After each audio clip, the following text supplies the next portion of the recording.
त्वमेव माताश्च पिता त्वमेव त्वमेव बन्धो च सखा त्वमेव त्वमेव विद्याधृढं त्वमेव त्वमेव सर्वं मम देव देवाय।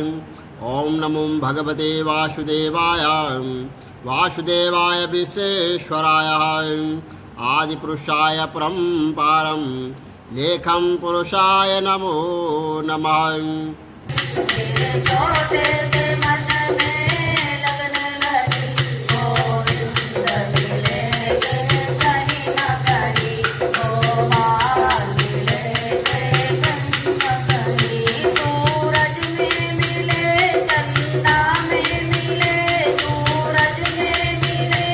राम राम, जय श्री राम।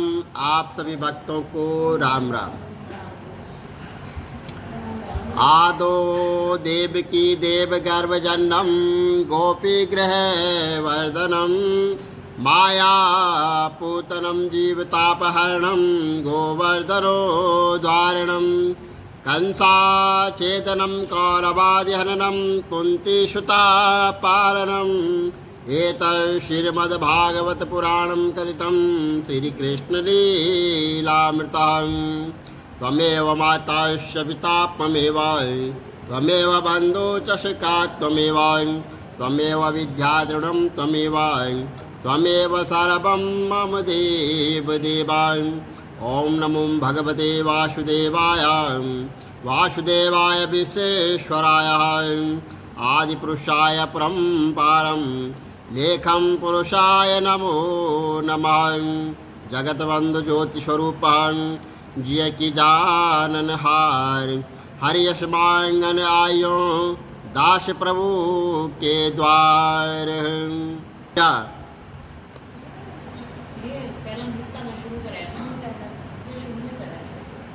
बैसाख मास में ब्राह्मणों को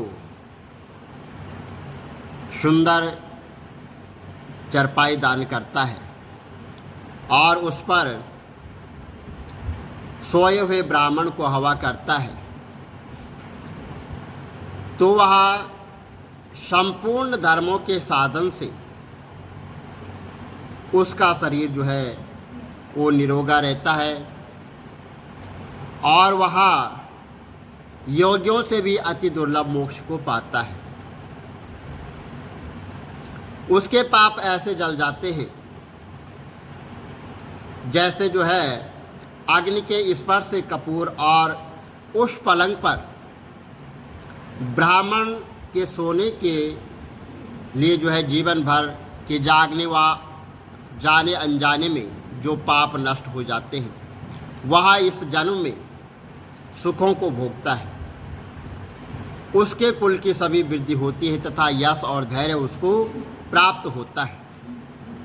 जो बैसाख मास में ब्राह्मण को सुंदर तकिया दान करता है, उसके सभी पाप नष्ट हो जाते हैं और बिना उसके मनुष्य सुखपूर्वक नहीं हो सकता है और पृथ्वी का वो जो है राज्य भोगता हुआ 7 जन्मों तक सुखी और धर्मपरायण तथा विजय रहकर अपने 7 कुलों सहित मोक्ष को प्राप्त हो जाता है। जो बैसाख मास में चटाई का दान करता है,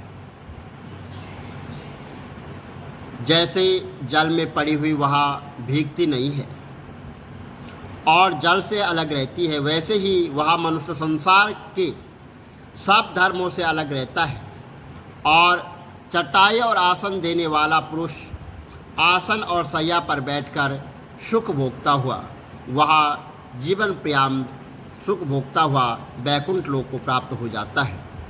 और जो पुष्प और कुमकुम का दान करता है वह सार्वभौम राजा होता है।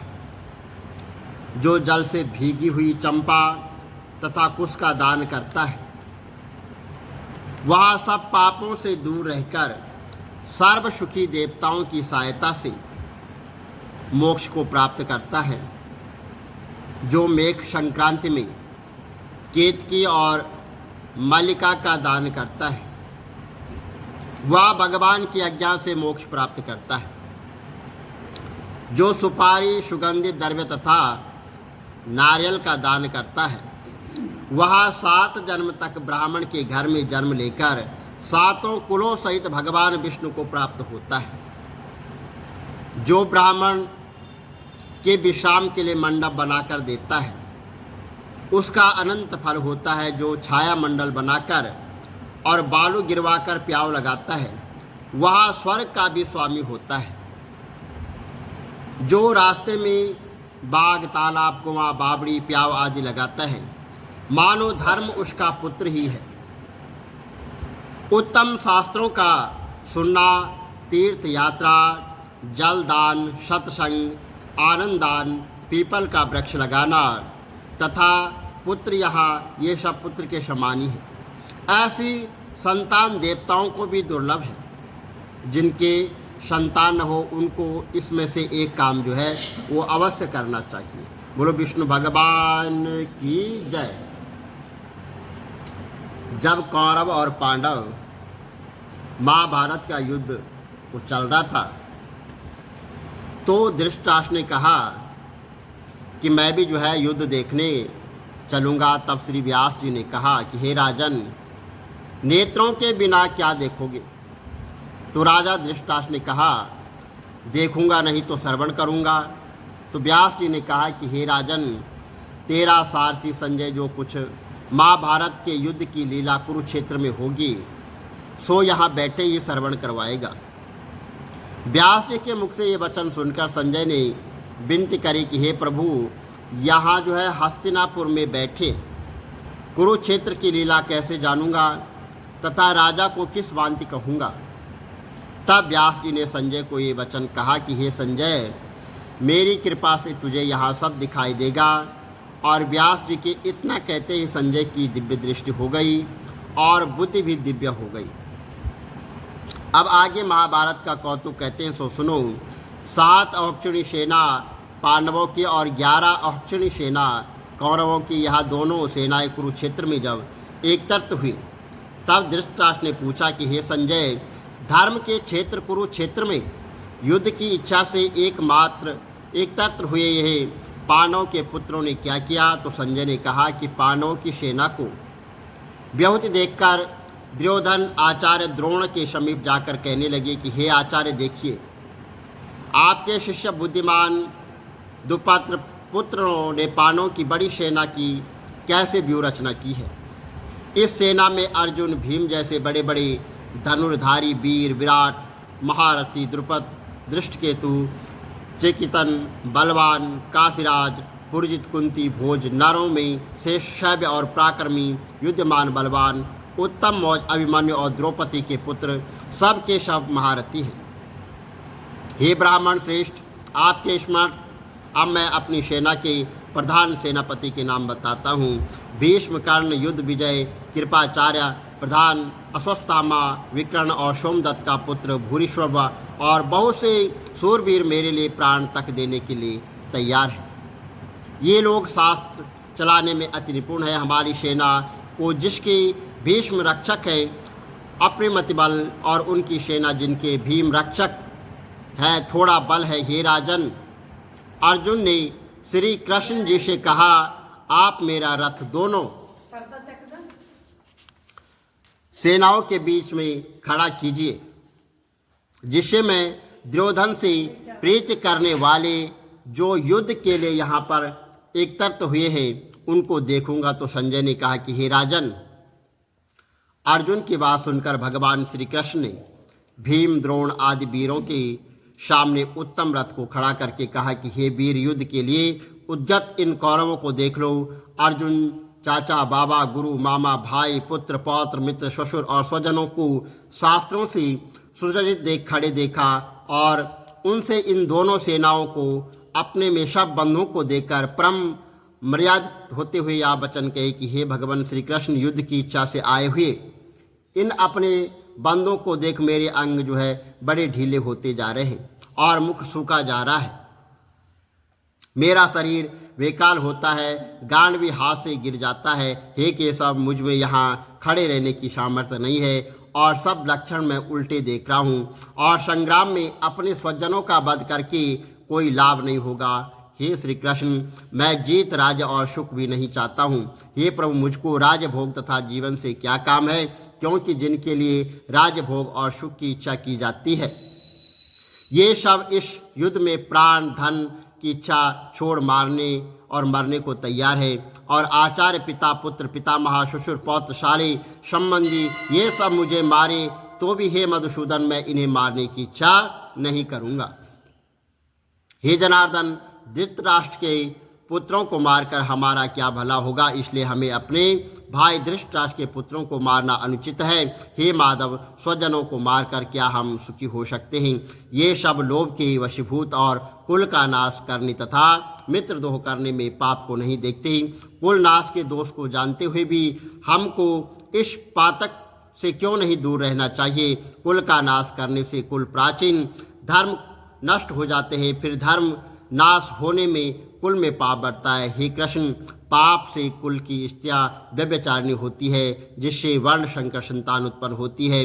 वह वर्ण शंकर जिन पुरुषों ने कुल को नष्ट किया है उनको तथा उस कुल को नरक में पहुंचाते हैं, क्योंकि श्राद्ध तर्पण आदि बंद हो जाते हैं और वर्णाशंकर वाले दोषों से कुल ध्वंसक हो जाते हैं। धर्म निरस्तर नाश होते हैं। हे जनार्दन, मैंने बराबर सुना है कि कुल धर्म नष्ट होने से निश्चय ही नरकवास करना होता है। हाय, हम बड़ा पातक करने को तैयार हैं, जो राजसुख के लोभ से स्वजनों को मारने की कोशिश कर रहे हैं। शास्त्रों को धारण किए हुए धृतराष्ट्र के पुत्र यदि मुझ पर शास्त्र रहित और उपायहीन कारण भूमि में वध भी कर डालें तो मेरा बहुत कल्याण हो जाएगा। संजय ने कहा कि हे राजन, यह कहकर दुखित होकर अर्जुन ने धनुष बाण फेंक दिए और रथ के पिछले भाग में जाकर बैठ गए।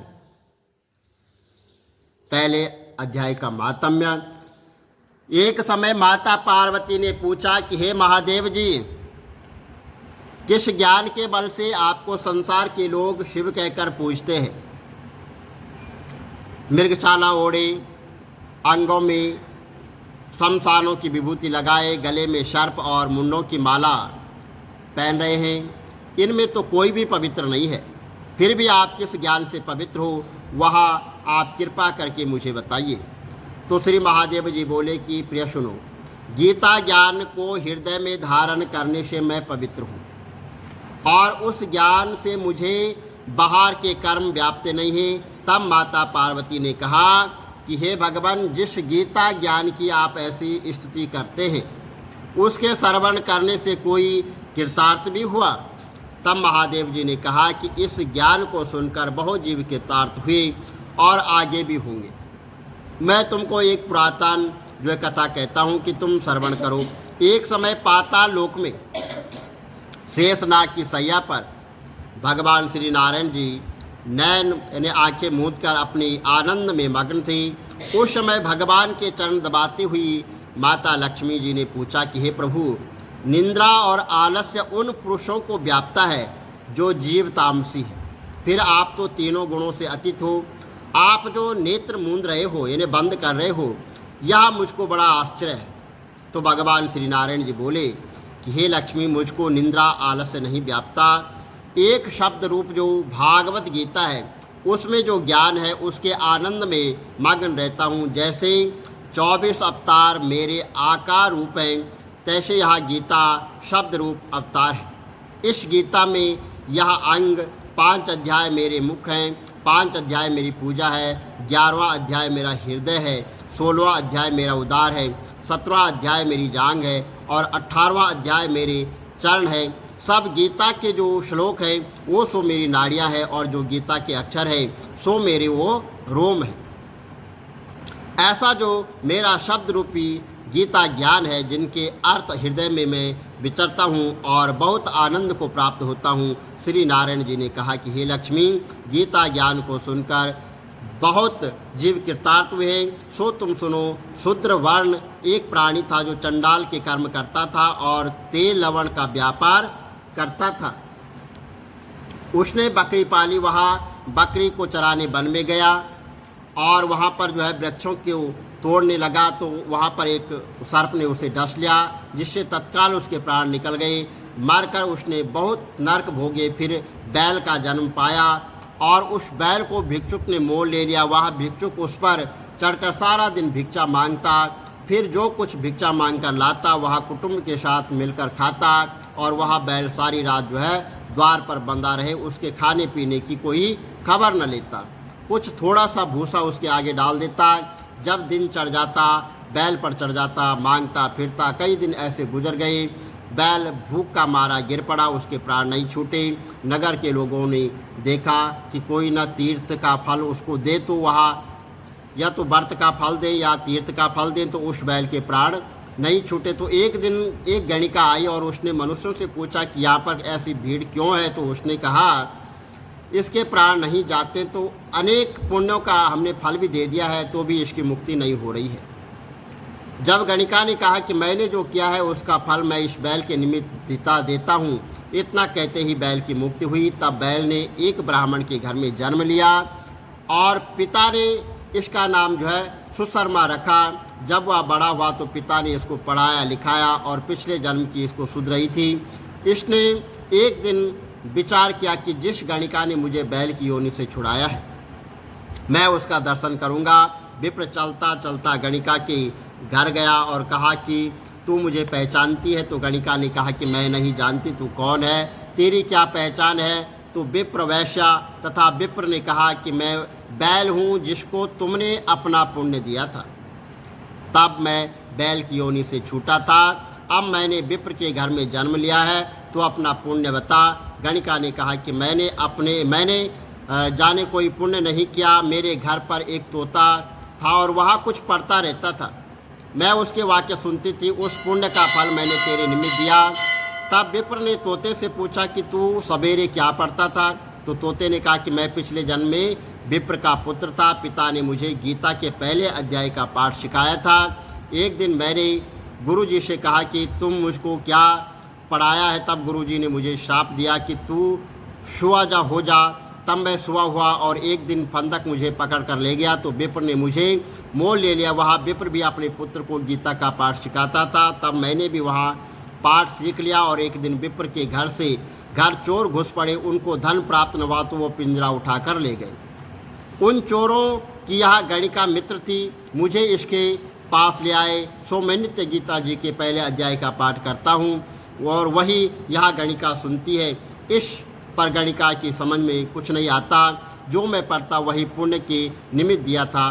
सो ही लक्ष्मी गणिका ने भी भले काम ग्रहण करके नित्य जो है स्नान करके गीता के पहले अध्याय का पाठ करके उससे उसकी मुक्ति हुई। और श्री नारायण जी ने कहा कि लक्ष्मी जो कोई अनजान कर भी गीता का पाठ करे या श्रवण करे उसे मुक्ति जो है अवश्य मिलेगी। बोलो विष्णु भगवान की जय। श्री कमल नेत्र कटी पीतम्बर अधर मुरली गिरधरम मुकुट कुंडल कर लुट किया सांवरे राधे वरम। श्री कूल यमुना धेनु आगे सकल गोपियन के मन हरम।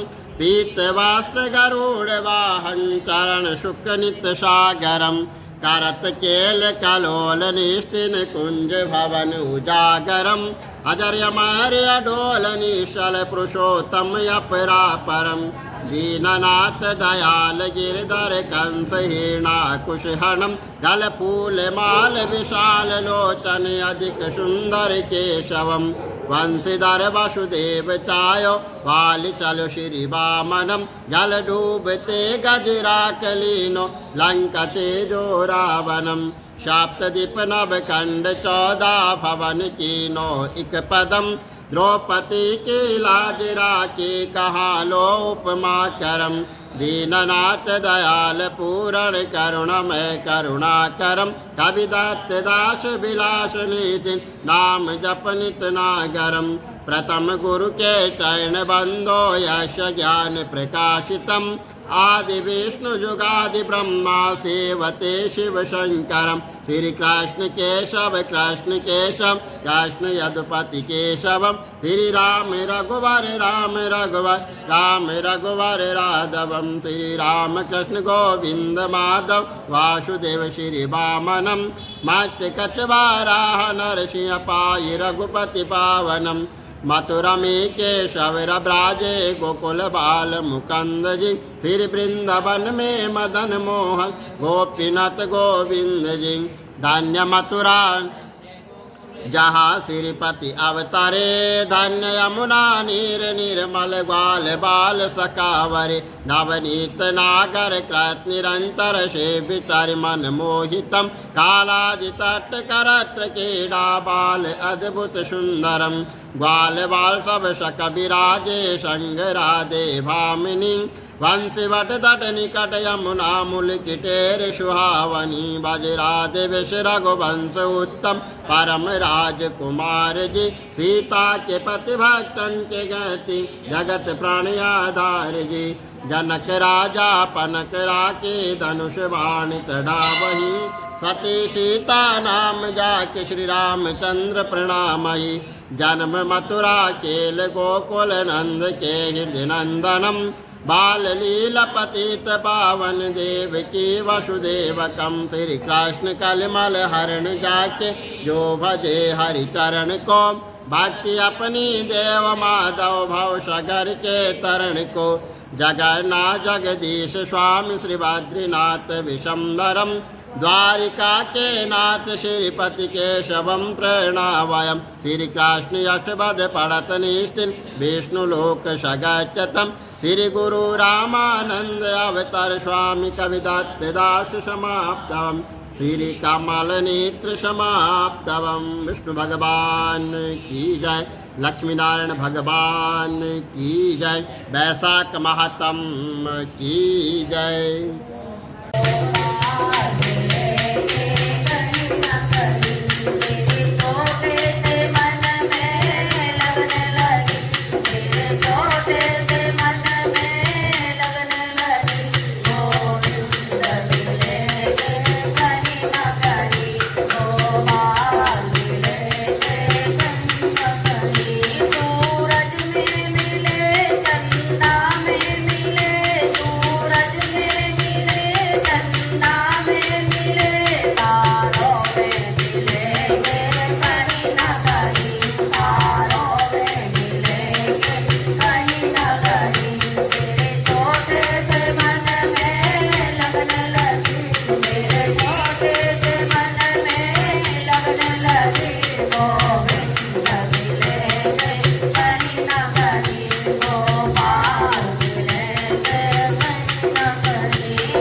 रे